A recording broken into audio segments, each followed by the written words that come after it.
어머니가 집에 있으니까 숨도 못 쉬겠어. 한 달이라고 했는데 하루가 1년 같아. 자식 집에서도 환대받지 못하는 노인이 있습니다. 또 화장실을 이렇게 쓰시고 냄새 때문에 미치겠네. 창문 좀 열어야겠어. 언니, 나 진짜 못 버티겠어. 어머니 계속 집에 계시니까 숨도 못 쉬겠어. 한 달이라고 했는데 하루하루가 1년 같아. 정수는 문틈으로 모든 것을 듣고 있었습니다. 빨리 진이 언니네로 보내야 돼. 아니면 간병인이라도 불러야지. 내가 언제까지 이래? 나이 들면 자식 집에서도 짐이 되는구나. 그날 정수는 깨달았습니다. 자신은 어머니가 아니라 그저 불편한 존재였다는 것을. 안녕하세요, 여러분. 오늘도 찾아와 주셔서 진심으로 감사합니다. 오늘 들려드릴 이야기는 한 어머니의 아픈 선택과 그 속에 숨겨진 깊은 사랑에 관한 이야기입니다. 영상을 시작하기 전에 여러분의 작은 관심이 저희에게는 큰 힘이 됩니다. 아래 좋아요 버튼과 구독 버튼을 눌러주시고 알림 설정까지 해주시면 새로운 이야기를 가장 먼저 만나보실 수 있습니다. 그럼 지금부터 가슴 깊이 와닿는 오늘의 이야기를 시작하겠습니다. 원주의 4층 상가 건물 2층, 햇살이 따스하게 들어오는 거실에서 정수는 오늘도 창밖을 바라보고 있었습니다. 70이 넘은 나이지만 아직 정정한 몸 그리고 또렷한 정신을 가진 정수는 이 건물에서 받는 월세로 여유롭게 살아가고 있었죠. 매달 들어오는 월세는 넉넉했고 자식들도 각자의 삶을 살며 가끔씩 안부 전화를 걸어왔습니다. 정수는 커피 한 잔을 들고 창가에 앉아 지나가는 사람들을 바라보며 생각에 잠겼습니다. 서울에 있는 낡은 아파트 한 채가 마음에 걸렸지만 그곳은 오래전 남편과 함께 살던 추억이 깃든 곳이라 쉽게 손을 댈 수가 없었죠. 그저 그곳이 있다는 것만으로도 위안이 되었습니다. 그런데 그날 오후 우편함에 꽂힌 노란 봉투 하나가 정순의 평온한 일상을 흔들기 시작했습니다. 봉투를 뜯어보니 재개발 확정 통보서라는 글자가 선명하게 적혀 있었죠. 서울 아파트가 속한 구역이 재개발 대상지로 최종 확정되었다는 내용이었습니다. 정수는 천천히 의자에 앉아 통보서를 다시 한번 읽어보았습니다. 재개발이라 그럼 이제 그 집도 보상금을 받게 되는 건가? 정순의 머릿속에는 복잡한 생각들이 스쳐 지나갔습니다. 아파트 한 채가 재개발되면 적지 않은 돈이 들어올 것이고 그 돈을 어떻게 할지 생각해야 했죠. 하지만 정수는 그보다 더 마음에 걸리는 것이 있었습니다. 바로 자식들의 반응이었죠. 다음 날 아침 예상했던 대로 큰아들 태수에게서 전화가 걸려왔습니다. 엄마, 재개발 소식 들으셨죠? 제가 어제 구청에서 확인했는데 보상금이 꽤 나온대요. 태수의 목소리에는 흥분이 섞여 있었습니다. 정수는 잠시 침묵하다가 조용히 대답했습니다. 그렇구나.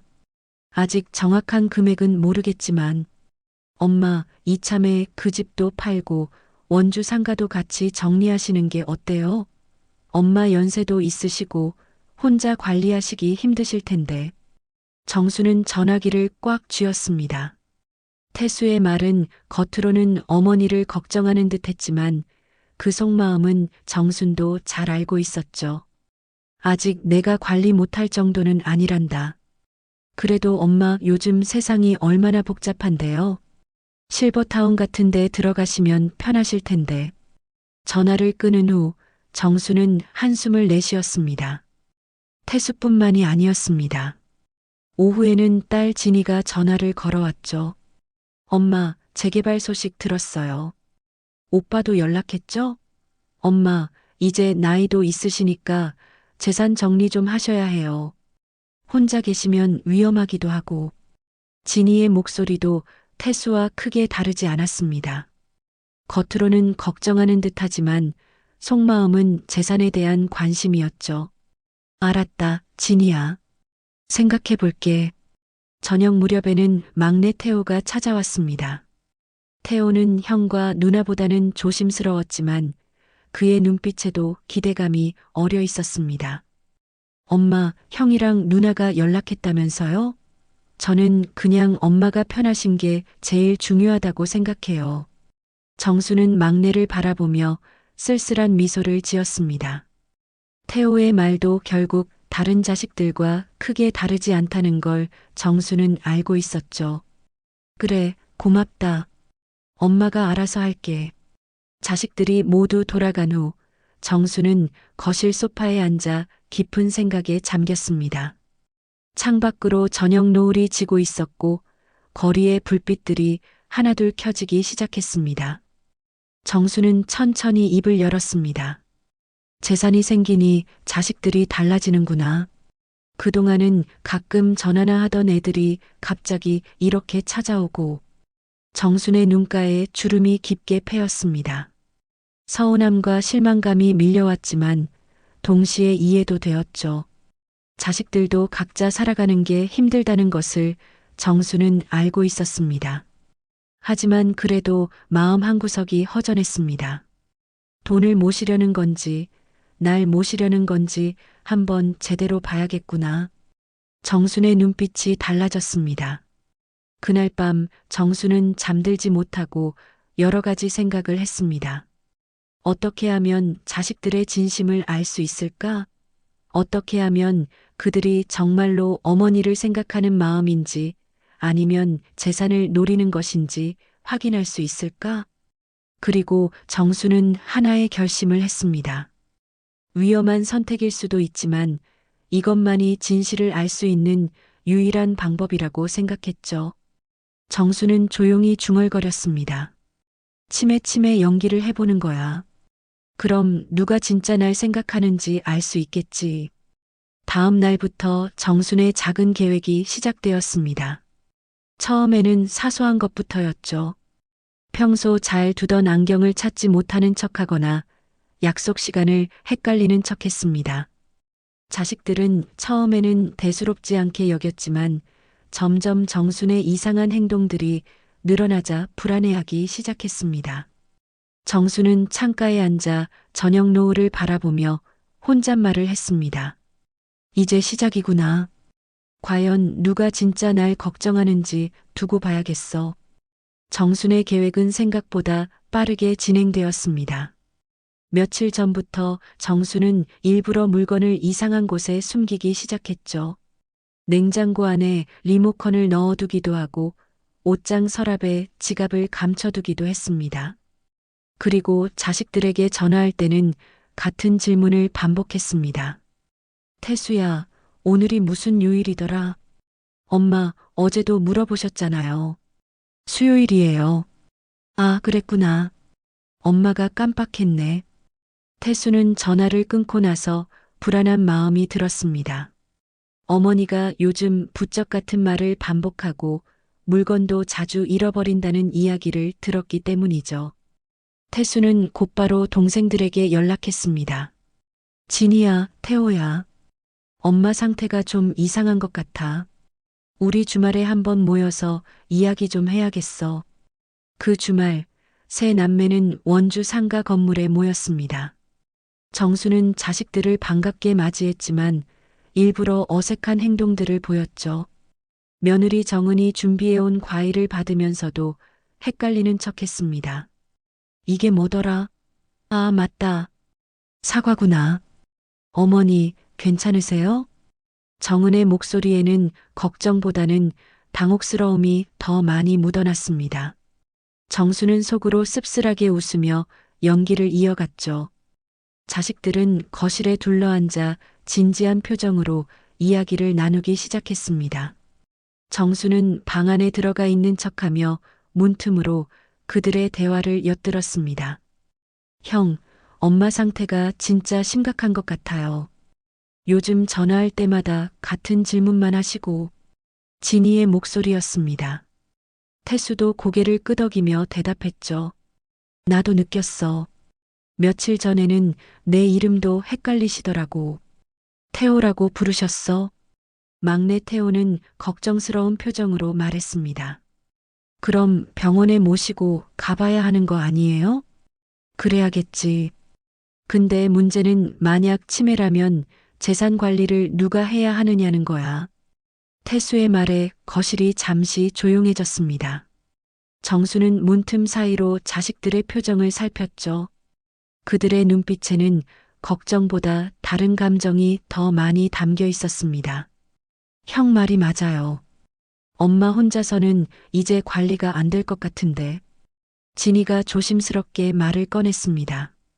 정은도 거들었죠. 요즘은 좋은 요양원도 많잖아요. 전문 간병인도 있고.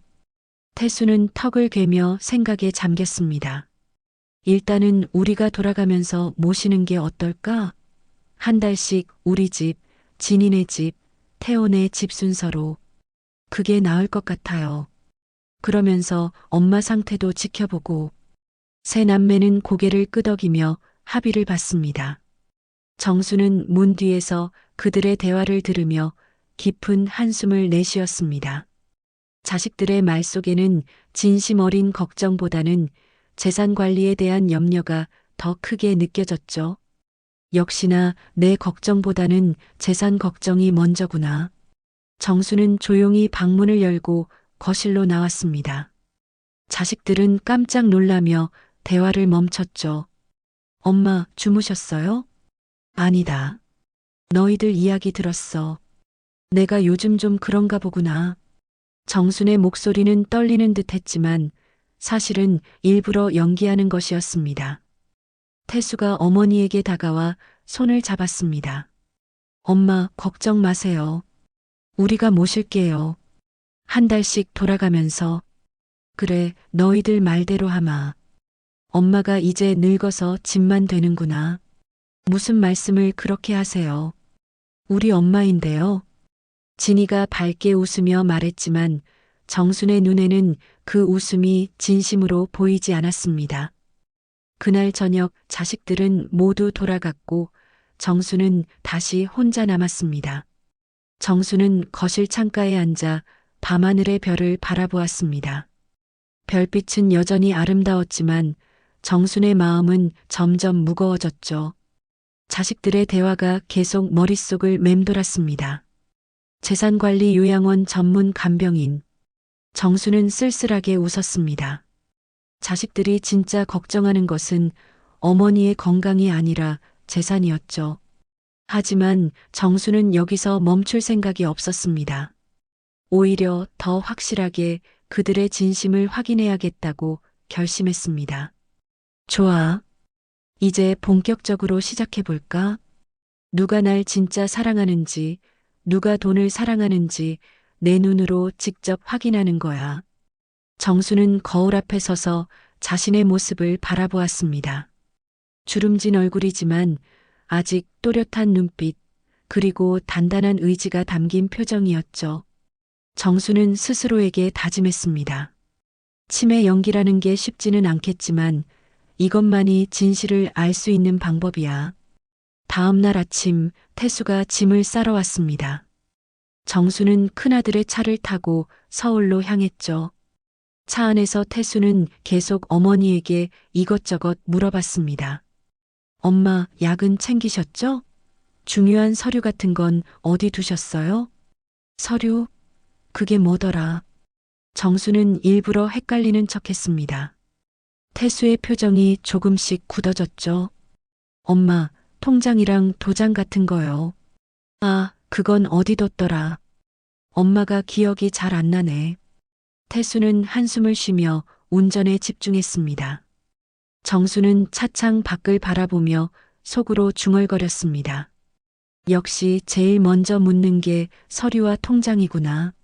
내 건강은 나중 문제고. 서울 아파트에 도착한 정수는 큰아들의 집으로 들어갔습니다. 깨끗하게 정돈된 집이었지만 어딘지 모르게 어머니를 위한 공간은 부족해 보였죠. 며느리 정은이 방 하나를 안내했습니다. 어머니, 여기서 지내세요. 불편한 거 있으면 말씀하시고요. 고맙다, 며느리. 정수는 방 안을 둘러보았습니다. 작지만 깔끔한 방이었죠. 하지만 정수는 이곳이 자신을 위한 공간이 아니라 그저 임시로 머무는 곳이라는 걸 느낄 수 있었습니다. 그날 밤 정수는 침대에 누워 천장을 바라보며 생각했습니다. 이제 진짜 시작이구나. 한 달 동안 큰아들 집에서, 그 다음은 진이네 집, 그리고 태호네 집, 과연 누가 진심으로 날 대할까? 정순의 눈에는 결연한 빛이 담겨 있었습니다. 치매 연극은 이제 막 시작되었고 정수는 끝까지 자식들의 진심을 시험해 보기로 마음먹었습니다. 큰아들 태수의 집에서의 첫 주가 지나갔습니다. 처음 며칠은 그럭저럭 괜찮았죠. 정은은 아침마다 식사를 차려주었고 태수도 퇴근 후에는 어머니 방에 들러 안부를 물었습니다. 하지만 정수는 그들의 눈빛에서 진심보다는 의무감을 더 많이 느낄 수 있었습니다. 어머니, 식사하세요. 정은이 아침 식탁에 밥을 차려놓으며 말했습니다. 하지만 그 목소리에는 따뜻함보다는 피곤함이 묻어났죠. 정수는 식탁에 앉으며 며느리의 얼굴을 살펴보았습니다. 정은의 눈가에는 다크서클이 짙게 자리 잡고 있었고 표정도 어딘가 지쳐 보였습니다. 며느리, 고생이 많구나. 아니에요, 어머니. 당연히 해야 할 일인걸요. 정은의 대답은 공손했지만 정수는 그 말 속에 담긴 진심을 읽을 수 없었습니다. 식사를 마치고 정순이 거실로 나가려 하자 정은이 조심스럽게 말했습니다. 어머니, 거실은 지우가 공부하는 공간이라서요. 방에서 좀 계시면 안 될까요? 정수는 잠시 멈칫했습니다. 손녀 지우는 아직 학교에도 가지 않은 시간이었죠. 거실에는 아무도 없었고 단지 정은이 어머니가 거실에 계시는 게 불편했던 것 뿐이었습니다. 아, 그래. 알았다. 정수는 조용히 방으로 돌아갔습니다. 방문을 닫고 침대에 앉아 한숨을 내쉬었죠. 벽 너머로 정은이 전화하는 소리가 들려왔습니다. 여보, 진짜 힘들어. 어머니가 계속 집에 계시니까 내가 아무것도 못하겠어. 정수는 가슴이 철렁했습니다. 며느리의 불만 섞인 목소리가 또렷하게 들렸죠. 한 달이라고 했지? 빨리 지나갔으면 좋겠어. 진이 언니네로 빨리 보내야 해. 정순의 눈에 눈물이 맺혔습니다. 하지만 정수는 그 눈물을 닦아내며 스스로를 다독였습니다. 아직 시작일 뿐이야. 더 지켜봐야 해. 며칠이 더 지나자 정은의 불편한 기색은 더욱 노골적으로 드러났습니다. 어느 날 저녁 정순이 화장실을 다녀온 후 거실을 지나가는데 정은이 창문을 활짝 열어놓고 있었습니다. 어머니, 화장실 쓰신 후에 냄새가 좀 나서요. 환기 좀 시킬게요. 정은의 말투는 공손했지만 그 표정에는 불쾌함이 역력했습니다. 정수는 고개를 숙이며 방으로 돌아갔죠. 문을 닫고 나서야 정수는 자신의 떨리는 손을 바라보았습니다. 나이 들면 이런 취급을 받는 거구나. 내 자식 집에서도. 그날 밤 정수는 계획대로 연기를 시작했습니다. 저녁 식사를 준비하던 정은이 잠깐 자리를 비운 사이 정수는 슬쩍 냄비 뚜껑을 열고 불을 세게 올렸습니다. 그리고 다시 방으로 들어가 아무것도 모르는 척했죠. 잠시 후 부엌에서 타는 냄새와 함께 정은의 비명이 들려왔습니다. 어머니, 어머니, 혹시 부엌에 들어가셨어요? 정은이 황급히 정순의 방문을 두드렸습니다. 정순은 천천히 문을 열며 어리둥절한 표정을 지었죠. 부엌? 나는 아무 데도 안 갔는데. 밥이 타버렸어요. 누가 불을 이렇게 세게 올려놨는지. 정은의 목소리는 짜증으로 가득했습니다. 정수는 고개를 갸우뚱하며 대답했습니다. 그랬구나. 미안하다. 내가 그랬나 보네. 어머니, 조심하셔야죠. 불 조심 안 하시면 큰일 나요. 정은은 더 이상 말하지 않고 부엌으로 돌아갔습니다. 정수는 방문을 닫고 침대에 앉았죠. 가슴이 답답했지만 이것이 진실을 알아내는 과정이라고 스스로를 위로했습니다. 다음 날 태수가 퇴근 후 정은과 심각하게 이야기를 나누는 소리가 들려왔습니다. 정수는 방문 틈으로 그들의 대화를 엿들었습니다. 여보, 이제 정말 어머니 혼자서는 안 되겠어. 어제는 밥을 태웠고 오늘은 리모컨을 냉장고에 넣어놨어. 정은의 목소리는 지쳐 있었습니다. 태수도 한숨을 쉬며 대답했죠. 내가 봐도 엄마 상태가 심각한 것 같아. 진이한테 전화해서 좀 빨리 모셔가라고 해야겠어. 그것보다는 간병인을 알아봐야 하지 않을까? 우리가 계속 이렇게 돌볼 수는 없잖아. 정은의 제안에 태수는 잠시 생각하더니 고개를 끄덕였습니다. 그게 나을 것 같기도 하네. 전문 간병인이 있으면 우리도 좀 편하고. 그래요. 제가 알아볼게요. 괜찮은 간병인 있으면 바로 연락해서. 정수는 문 뒤에서 그들의 대화를 듣고 있었습니다.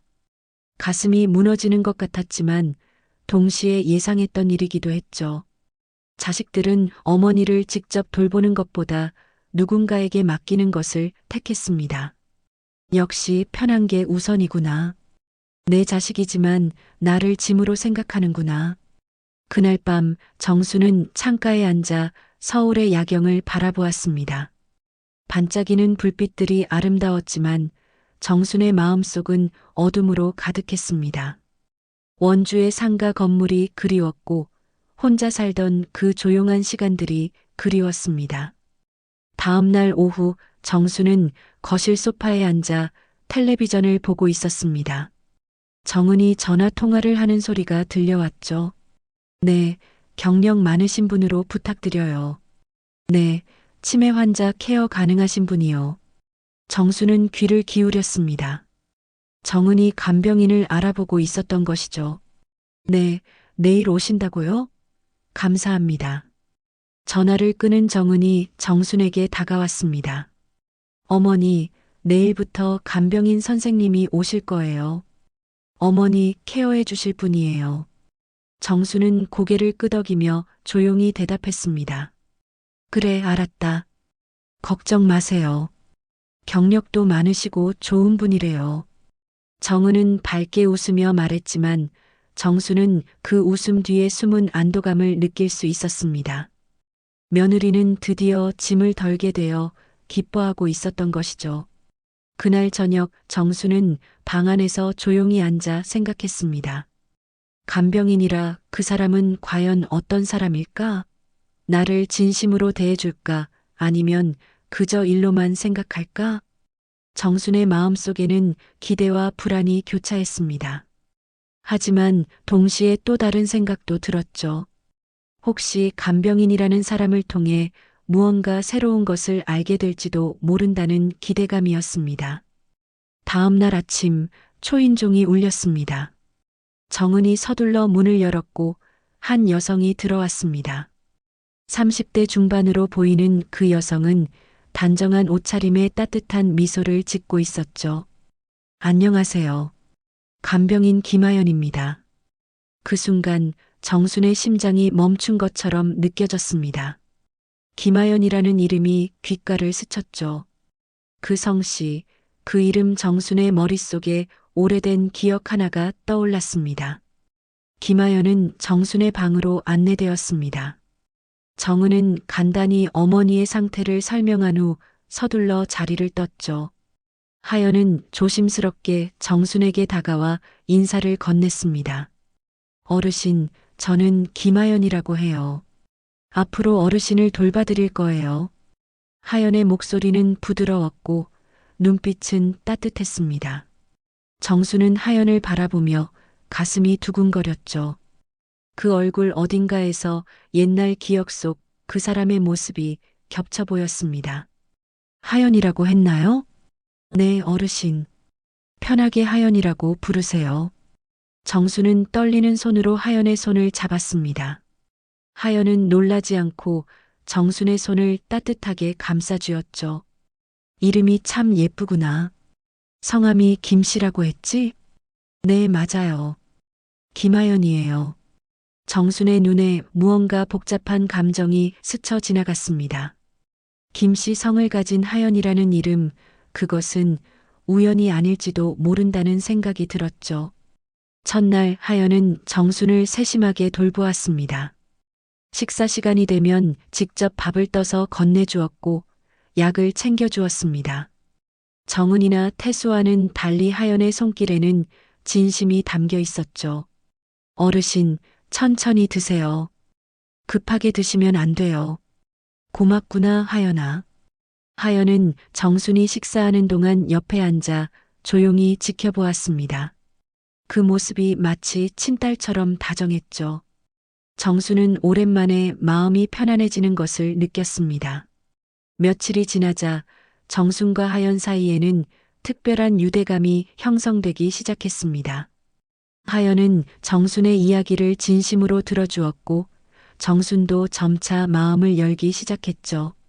어느 오후 두 사람은 거실 창가에 앉아 있었습니다. 햇살이 따스하게 들어오는 시간이었죠. 정순은 창밖을 바라보다가 조용히 입을 열었습니다. 하연아, 나도 젊었을 때가 있었단다. 그러셨겠죠, 어르신. 어르신은 지금도 아름다우세요. 하연의 진심 어린 말에 정순은 쓸쓸하게 웃었습니다. 아름답다니 이제 다 늙어버렸지. 하지만 그때는 정말 예뻤어. 그리고 사랑도 했단다. 하연은 정순의 손을 잡으며 조용히 듣고 있었습니다. 정순은 계속해서 이야기를 이어갔죠. 내가 25살 때였어. 그때 한 남자를 만났지. 이름이 김준호였어. 하연의 손이 살짝 떨렸습니다. 정수는 그것을 눈치채지 못하고 계속 말했습니다. 참 좋은 사람이었어. 가난했지만 성실했고 나한테 참 잘해줬지. 하지만 정순의 목소리가 떨렸습니다. 오래된 죄책감이 다시 밀려왔죠. 그 사람이 일하다가 크게 다쳤어. 병원비가 많이 나왔는데 나는 그때 겁이 났던 거야. 평생 가난하게 살 것 같아서. 정순의 눈에 눈물이 맺혔습니다. 하연은 놀라서 정순을 바라보았죠. 그래서 나는 그 사람을 떠났어. 병원에 누워있는 그 사람을 두고 도망친 거야.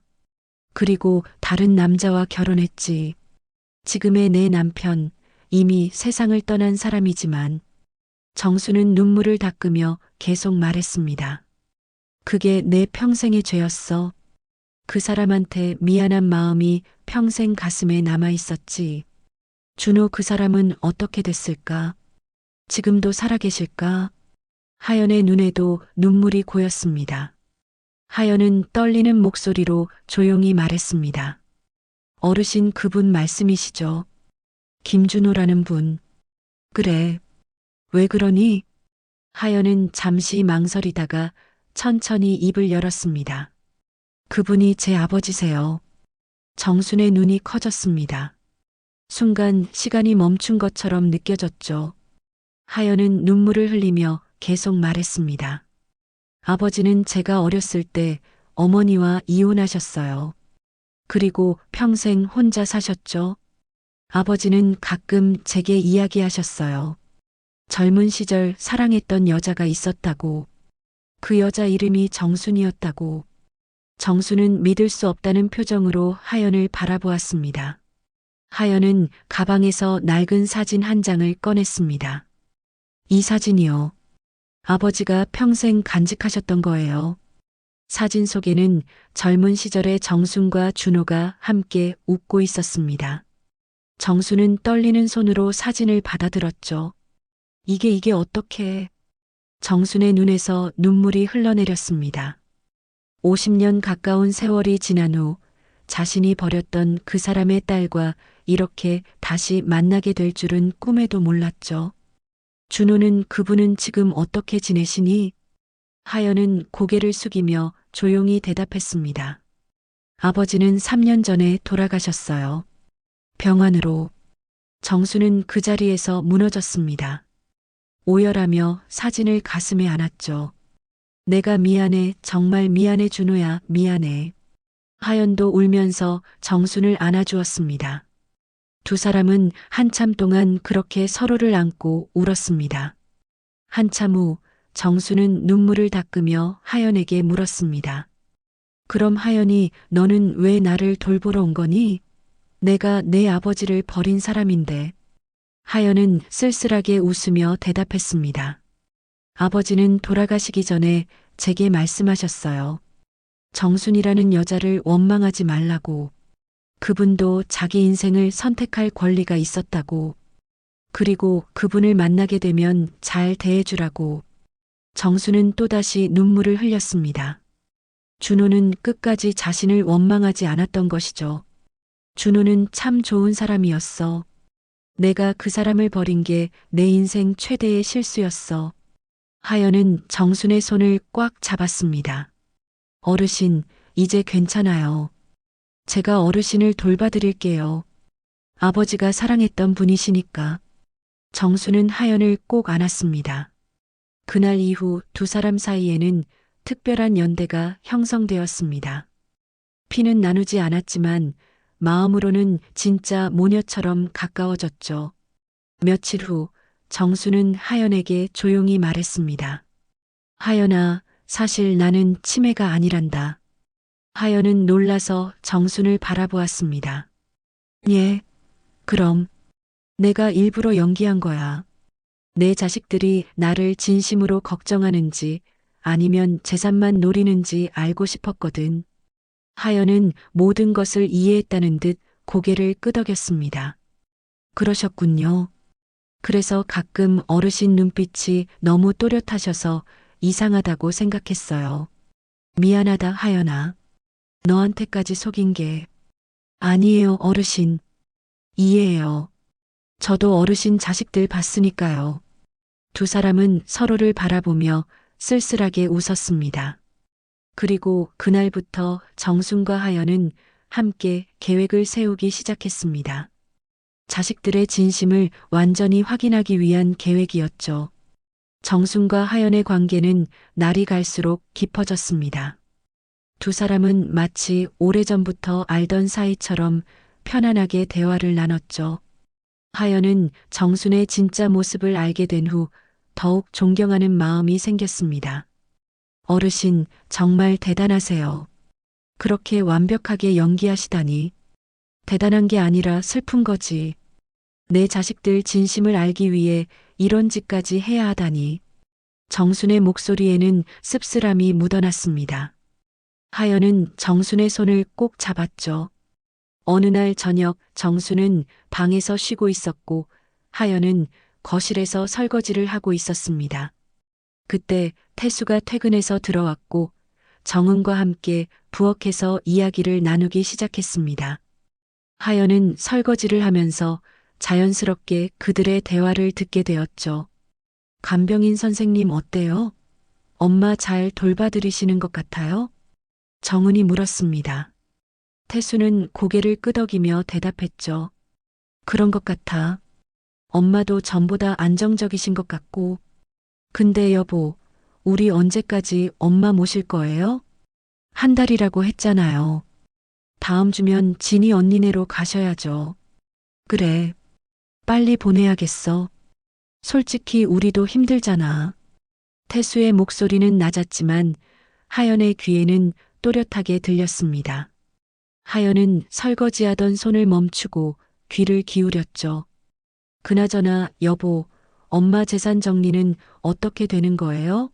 재개발 보상금이랑 상가 매각 이야기. 정은의 질문에 태수는 잠시 침묵하다가 조용히 대답했습니다. 그게 엄마가 치매시니까 법적으로 후견인을 정해야 할 것 같아. 그러면 재산 관리를 우리가 할 수 있지. 그럼 빨리 진행해야 하는 거 아니에요? 치매 진단서 받아서. 그래야겠지. 다음 주에 병원 한번 모셔가야겠어. 하연은 주먹을 꽉 쥐었습니다. 분노가 치밀어 올랐죠. 그들은 어머니의 건강보다 재산에만 관심이 있었던 것입니다. 그날 밤 하연은 정순에게 그날 들은 이야기를 전했습니다. 정수는 침대에 앉아 조용히 듣고 있었죠. 어르신, 큰아드님이 후견인 신청을 하시려는 것 같아요. 치매 진단서를 받아서요. 정수는 예상했다는 듯 고개를 끄덕였습니다. 그럴 줄 알았어. 결국 그것까지 가는구나. 어르신, 이건 너무한 거예요. 어르신을 진짜 치매 환자로 만들어서 재산을 빼앗으려는 거잖아요. 하연의 목소리는 분노로 떨렸습니다. 정수는 하연의 손을 잡으며 조용히 말했습니다. 괜찮아, 하연아. 내가 이미 각오한 일이야. 그들이 어디까지 갈 수 있는지 보는 거지. 하지만 어르신, 하연아, 사람은 결국 자기 마음을 드러내게 돼 있단다. 지금은 참고 견디는 거야. 정순의 목소리는 단호했습니다. 하연은 더 이상 말하지 못하고 고개를 숙였죠. 며칠 후 정수는 진이의 집으로 옮겨갔습니다. 하연도 함께 따라갔죠. 진이의 집은 태수의 집보다 작았지만 깨끗하게 정돈되어 있었습니다. 어머니, 어서 오세요. 방은 여기예요. 진이는 밝게 웃으며 어머니를 맞이했습니다. 하지만 하연은 그 웃음 뒤에 숨은 계산을 느낄 수 있었죠. 간병인 선생님도 오셨네요. 우리 어머니 잘 부탁드려요. 네, 걱정 마세요. 하연은 공손하게 대답했지만 마음속으로는 경계하고 있었습니다. 진이의 집에서 머문 첫 주, 진이는 어머니에게 친절했습니다. 하지만 그 친절함은 오래가지 않았죠. 일주일이 지나자 진이도 점점 피곤한 기색을 드러내기 시작했습니다. 간병인 선생님, 어머니 식사는 선생님이 다 챙겨주시는 거죠? 네, 그렇습니다. 다행이네요. 제가 직장 다니느라 바쁘거든요. 진이는 점점 어머니에게 무관심해졌습니다. 아침에 출근하면 저녁 늦게 돌아왔고 주말에도 약속이 있다며 자주 외출했죠. 어느 날 저녁 하연이 정순의 방에서 함께 이야기를 나누고 있을 때였습니다. 거실에서 진이가 전화 통화하는 소리가 들려왔죠. 오빠, 나도 힘들어. 엄마 모시는 거 생각보다 훨씬 힘들어. 빨리 태원회로 보내면 안 돼? 진이의 목소리는 짜증으로 가득했습니다. 하연은 방문을 살짝 열고 귀를 기울였습니다. 엄마 상태도 점점 나빠지는 것 같고 간병인 있어도 신경 쓰이는 건 어쩔 수 없잖아. 차라리 요양원에 보내는 게 나을 것 같아. 정수는 침대에 앉아 그 소리를 듣고 있었습니다. 눈물이 핑 돌았지만 꾹 참았죠. 오빠, 그리고 재산 이야기는 어떻게 됐어? 후견인 신청했어? 빨리 해야 할 것 같은데. 하연은 주먹을 불끈 쥐었습니다. 진이 역시 어머니보다 재산에 더 관심이 많았던 것이죠. 전화를 끊고 진이가 정순의 방으로 들어왔습니다. 얼굴에는 억지 미소를 띠고 있었죠. 엄마, 주무세요? 제가 야근해야 해서 늦을 것 같아요. 간병인 선생님이 계시니까 괜찮으시죠? 그래, 괜찮아. 가거라. 정순은 조용히 대답했습니다. 진이는 서둘러 나갔고 정순과 하연만 남았습니다. 어르신, 따님도 똑같으세요. 재산 이야기만 하시더라고요. 하연의 목소리는 분노로 떨렸습니다.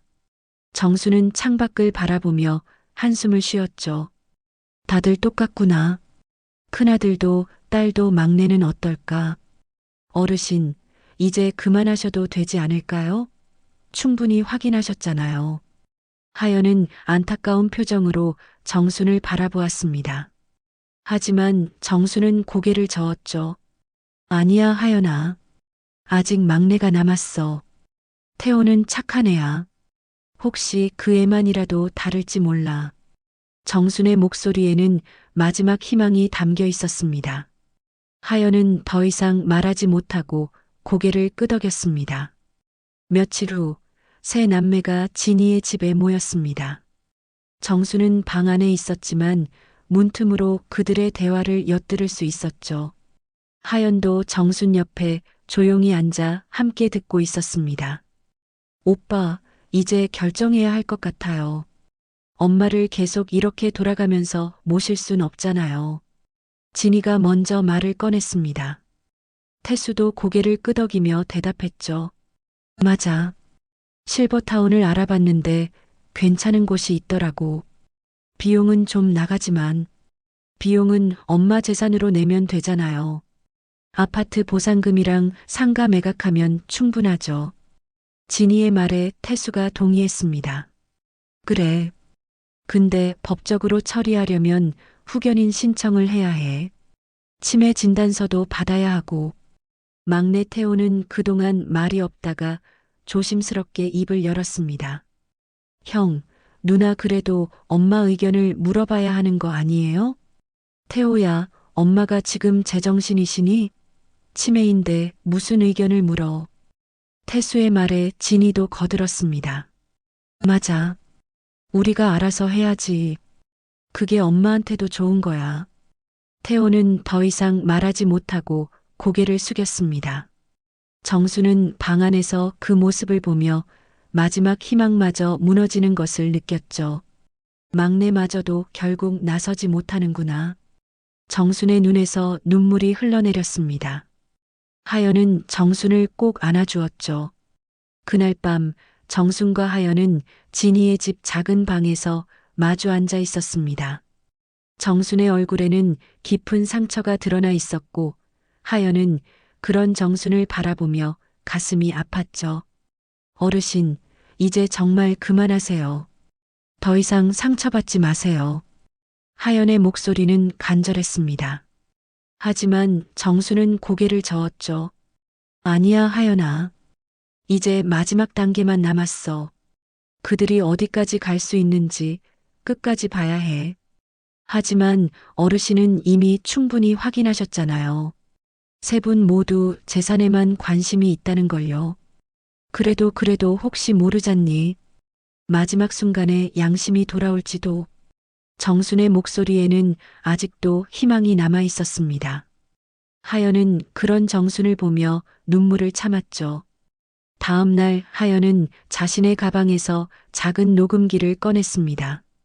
정순은 그것을 보며 물었습니다. 그게 뭐니? 어르신, 제 생각인데요. 자식분들이 대화하시는 걸 녹음하면 어떨까요? 나중에 증거로 쓸 수 있잖아요. 하연의 제안에 정수는 잠시 생각하다가 고개를 끄덕였습니다. 좋은 생각이구나. 그래, 그렇게 하자. 제가 거실 어딘가에 몰래 숨겨놓을게요. 자식분들이 모이실 때 녹음하는 거예요. 하연은 신중하게 계획을 세웠습니다. 그날 오후 세 남매가 다시 모인다는 연락이 왔죠. 하연은 거실 책장 뒤편에 작은 녹음기를 조심스럽게 숨겨두었습니다. 저녁 무렵 태수와 태호가 진이의 집에 도착했습니다. 세 남매는 거실에 모여 앉았고 정수는 방 안에 있는 척했습니다. 하연은 부엌에서 설거지를 하는 척하며 상황을 지켜보았죠. 자, 이제 진지하게 이야기해 봅시다. 엄마 문제를요. 태수가 먼저 입을 열었습니다. 진이와 태호도 진지한 표정으로 형을 바라보았죠. 내가 알아본 실버타운은 시설도 좋고 관리도 잘 되는 곳이야. 월 비용이 300만 원 정도 나가는데. 300만 원이요? 그럼 1년에 3,600만 원이네요. 진이가 계산기를 두드리며 말했습니다. 태수는 고개를 끄덕였죠. 그래. 근데 엄마 재산으로 충분히 감당할 수 있어. 아파트 재개발 보상금이 약 5억 원 정도 나올 거고 원주 상가 건물 팔면 10억 원은 받을 거야. 그럼 총 15억 원이네요. 진이의 눈이 반짝였습니다. 태호는 불편한 표정으로 형과 누나를 바라보았죠.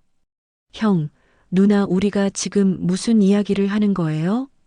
태호야, 현실적으로 생각해야지.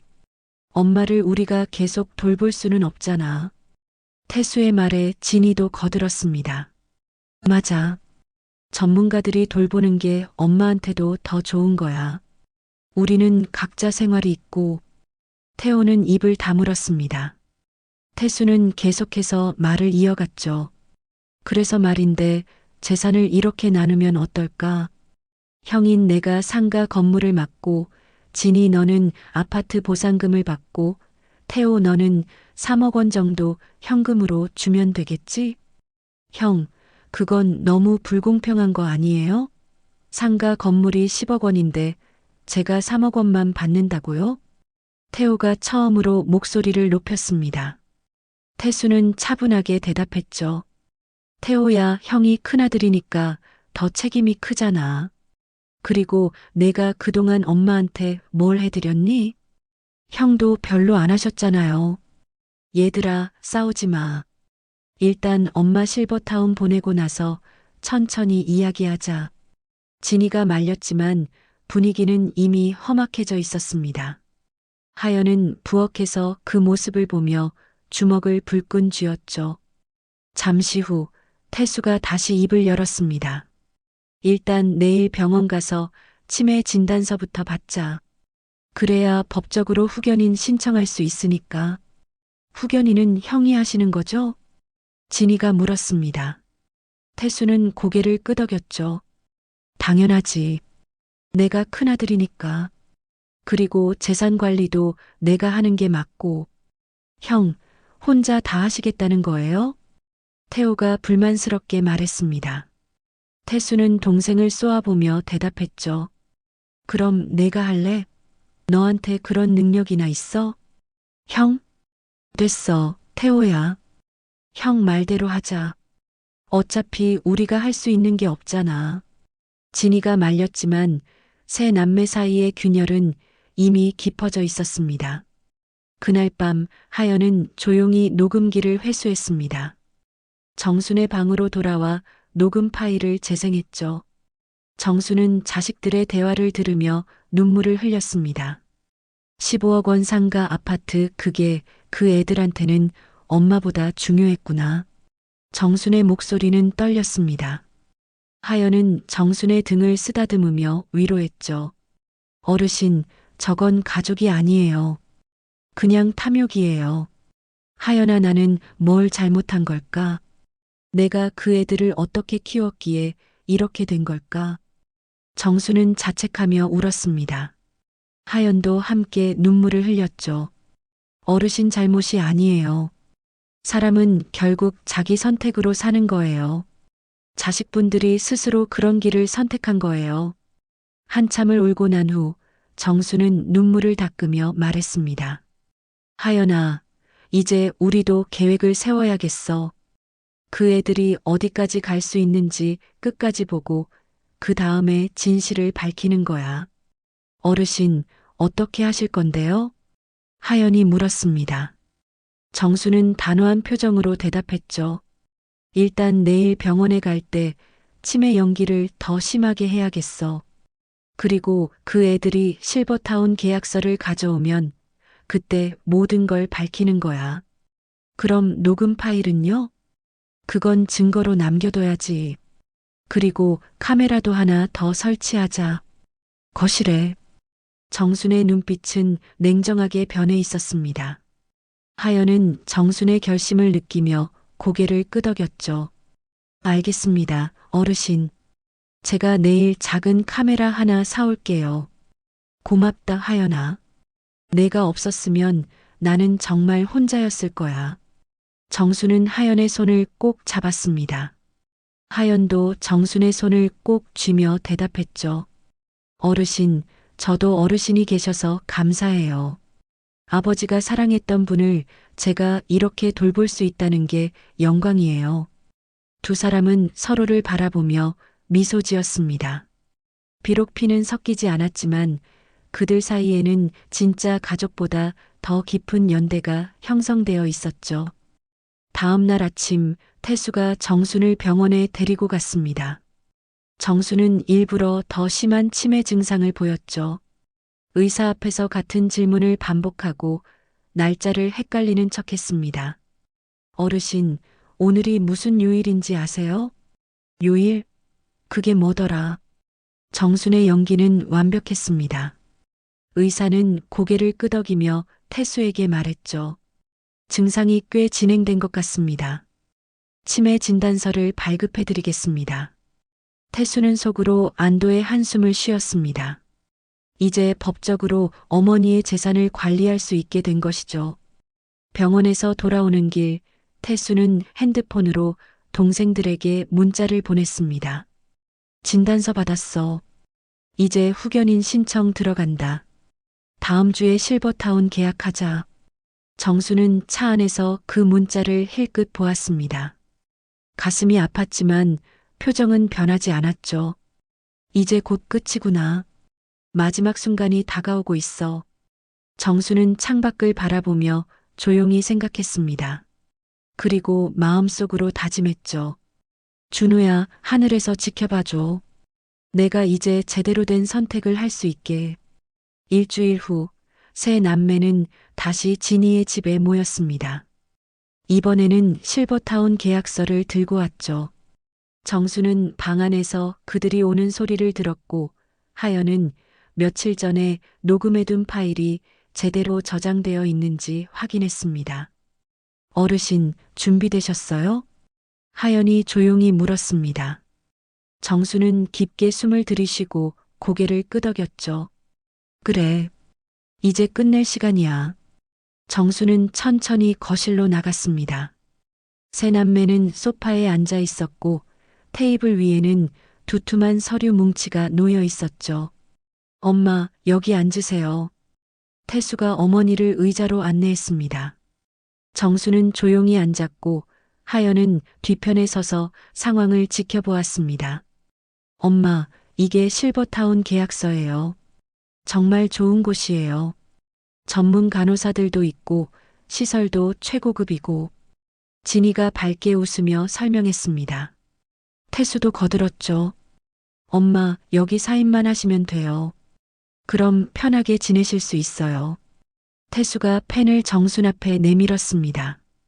정수는 펜을 바라보다가 조용히 입을 열었습니다. 사인? 네, 엄마. 여기 이 줄에다가요. 정수는 고개를 천천히 들어 자식들을 바라보았습니다. 그 순간 정순의 눈빛이 달라졌죠. 흐릿했던 눈빛이 갑자기 또렷해졌습니다. 치매라서 사인은 못하지. 세 남매는 깜짝 놀라 어머니를 쳐다보았습니다. 정순의 목소리는 분명했고 발음도 정확했죠. 엄마, 그런데 말이다, 너희들. 내가 왜 이걸 준비했을까? 정순이 손짓하자 하연이 작은 녹음기를 꺼내 테이블 위에 놓았습니다. 하연이 재생 버튼을 눌렀죠. 거실에 며칠 전 세 남매가 나눴던 대화가 또렷하게 흘러나왔습니다. 상가 건물은 내가 맡고 아파트 보상금은 진이가 받고 15억 원이면 충분해. 치매니까 후견인 신청하면 돼. 엄마를 우리가 계속 돌볼 수는 없잖아. 세 남매의 얼굴이 하얗게 질렸습니다. 태수가 벌떡 일어나며 소리쳤죠. 엄마, 이게 무슨... 앉아라. 정순의 목소리는 차갑고 단호했습니다. 태수는 다리에 힘이 풀려 다시 주저앉았죠. 나는 치매가 아니다. 너희들의 마음을 시험한 거야. 정수는 천천히 일어나 자식들 앞에 섰습니다. 재개발 소식이 나자마자 너희들이 달려왔을 때부터 알았어. 너희들이 걱정하는 건 엄마가 아니라 돈이라는 걸. 엄마, 그게 아니에요. 우리는... 진이가 변명하려 했지만 정순이 손을 들어 막았습니다. 그만해라. 다 들었어. 너희들이 한 말 한마디 한마디 다 녹음되어 있단다. 태호는 고개를 숙인 채 아무 말도 하지 못했습니다. 정수는 세 자식을 차례로 바라보며 말을 이었죠. 사랑은 사라졌고 탐욕만 남았더구나. 내가 너희를 키우면서 뭘 잘못 가르친 걸까? 정순의 눈에서 눈물이 흘러내렸습니다. 하지만 목소리는 흔들리지 않았죠. 엄마, 죄송합니다. 태호가 먼저 무릎을 꿇었습니다. 진이도 태수도 고개를 숙였죠. 이제부터 너희들은 내 재산에 손대지 못한다. 원주 상가도 서울 아파트도 모두 법적으로 관리 신탁 처리했어. 그리고 이 하연이를 공동 운영인으로 등록했지. 세 남매는 충격에 빠졌습니다. 정수는 계속해서 말했습니다. 너희들이 정말 엄마를 사랑했다면 재산 따위는 눈에 들어오지도 않았을 거야. 하지만 너희들은 달랐어. 엄마보다 돈이 먼저였지. 정수는 실버타운 계약서를 찢어버렸습니다. 종이 조각들이 바닥에 흩어졌죠. 돌아가라. 그리고 너희 인생을 다시 생각해봐. 돈보다 중요한 게 뭔지 말이야. 세 남매는 아무 말도 하지 못하고 집을 나섰습니다. 정수는 창가에 서서 그들이 떠나는 모습을 바라보았죠. 하연이 다가와 정순의 어깨를 감싸 안았습니다. 어르신 잘하셨어요. 그럴까, 하연아? 내가 너무 냉정했을까? 아니에요. 어르신은 그들에게 진실을 가르쳐 주신 거예요. 정수는 하연을 꼭 안았습니다. 두 사람은 한참 동안 그렇게 서 있었죠. 석 달이 흘렀습니다. 원주의 4층 상가 건물 1층에는 새로운 간판이 걸렸죠. 정순이네 밥상이라는 따뜻한 글씨가 새겨진 간판이었습니다. 정순과 하연은 함께 어르신들을 위한 무료 식당을 열었습니다. 어르신, 오늘도 맛있게 드세요. 하연이 밥상을 차려주며 밝게 웃었습니다. 정순도 앞치마를 두르고 주방에서 음식을 준비하고 있었죠. 식당은 매일 점심시간이면 혼자 사시는 어르신들로 가득 찼습니다. 정순이 씨, 오늘 반찬이 또 일품이네요. 그러게요. 우리 같은 늙은이들 챙겨주시니 정말 고맙습니다. 어르신들의 칭찬에 정순은 환하게 웃었습니다. 이곳에서 보내는 시간이 정순에게는 진짜 행복이었죠. 재산도 자식들의 관심도 아닌 진심으로 누군가를 돕는다는 것이 정순을 채워주었습니다. 점심 손님들이 다 돌아간 오후 정순과 하연은 설거지를 하며 이야기를 나눴습니다. 어르신, 요즘 행복하시죠? 그래, 하연아. 이렇게 사는 게 진짜 사는 거구나 싶어. 그때 식당 문이 열렸습니다. 정수는 고개를 돌렸고 그곳에는 태수, 진이, 태호가 서 있었습니다. 세 남매는 창백한 얼굴로 어머니를 바라보고 있었죠. 엄마. 태수가 먼저 입을 열었습니다.